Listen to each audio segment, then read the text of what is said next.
తెలుగు నెలల్లో మొదటిది చైత్రమాసం. చైత్రశుద్ధ పాడ్యమి రోజుంచి నూతన తెలుగు సంవత్సరం ప్రారంభమవుతుంది.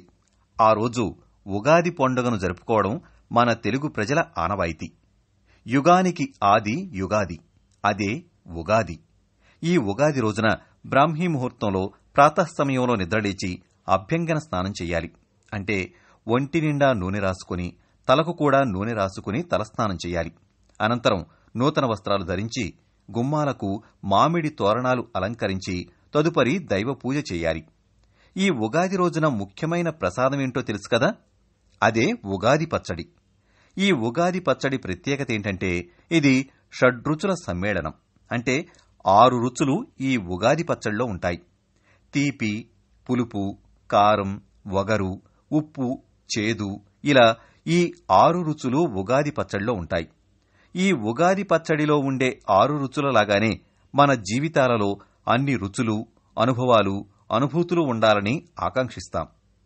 ఉగాది పూజా కార్యక్రమం పూర్తయిన తర్వాత ఉగాది పచ్చడిని ప్రసాదంగా స్వీకరించాలి.